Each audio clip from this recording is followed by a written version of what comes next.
Hey guys, it's Sam, and this is my spoilery gush for The Invasion of the Tearling by Erica Johansson. Like I said, this video will have spoilers, so if you haven't read this book, go ahead and check out my spoiler-free review, which will be linked on the screen. So I really enjoyed the first book in this series and was very much looking forward to getting on with it. I'm so glad I finally picked it up again because it's like one of those books where I forget how much I love it and then I get back in the world and I'm like, I missed you. So that definitely happened with me. And I was so not expecting to be in Lily's perspective, for Lily to exist, for all of that side stuff to exist. So that was really cool, but I do feel at times that it sort of pulled me out. I don't know. I'm very, like, I liked it, and I liked how it was done, but I'm also conflicted about it because I feel like at times it was very jarring, at least at first. I think as the book went on, I got used to it, but it was so different, and I liked that. Like, I liked how different it was, and how I wasn't expecting it, and how everything was revealed through her, and all of this stuff, and their connection. That was so cool. Like I mentioned in my review, I did find a lot of the stuff in Lily's perspective to be like incredibly potentially triggering stuff. Like those are none of my triggers or anything, but I was very surprised by how brutal it got with her with the violence and the sexual assault.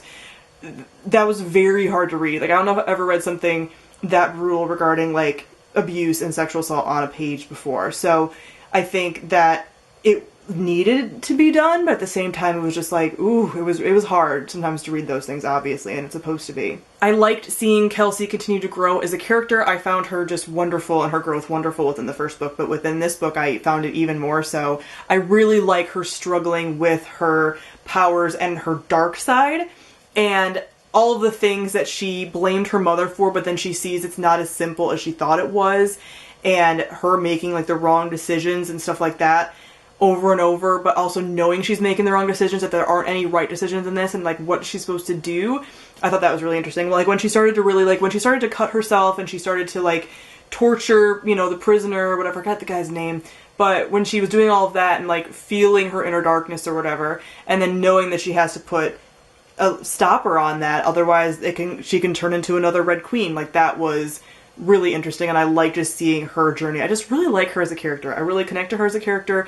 I don't find her like misogynistic or like hating other women. I think that she hates specific female figures within her life because of things she doesn't know or understand, but she does surround herself with other women, and that's really interesting. And like the whole, speaking of other women, the whole like seer type thing going on between her and, is it Andalee, I think, and the daughter, that's so cool. So I want to see how like their stuff kind of mixes in. So are they of the same like bloodline, all that kind of thing.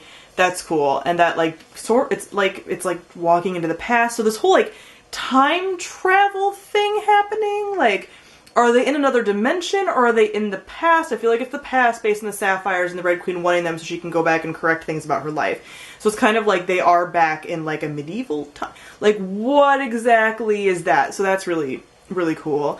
And I'm super intrigued. It did feel very like almost Handmaid's Tale when you're in Lily's perspective, and that was very unsettling, obviously, for our like current times.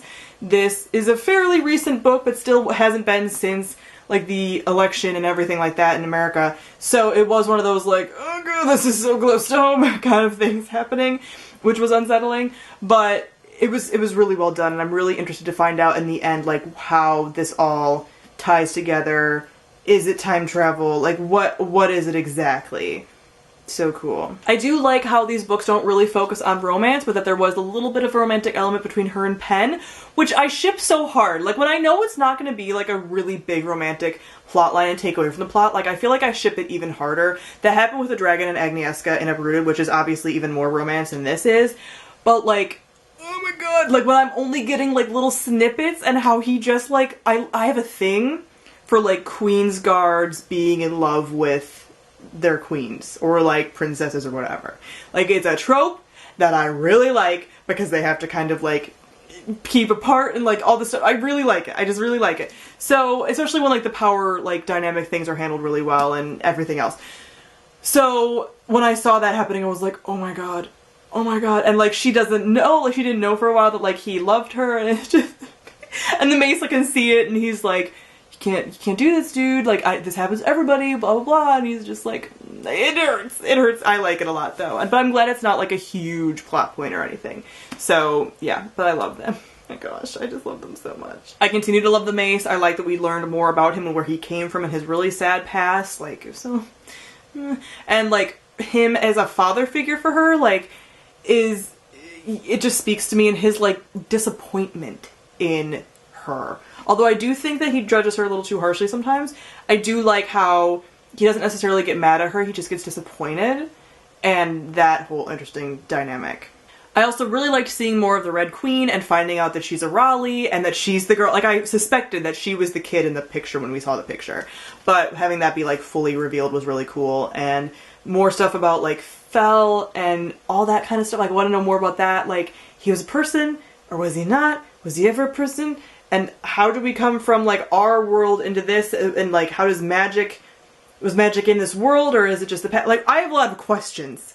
I continue to have a lot of questions, which makes me happy because I like going into finales with a lot of questions. I hope that they're answered. I know that the finale has mixed opinions from people, but this whole series tends to have mixed opinions from people, and so far I've loved it. So I'm really not super worried about it.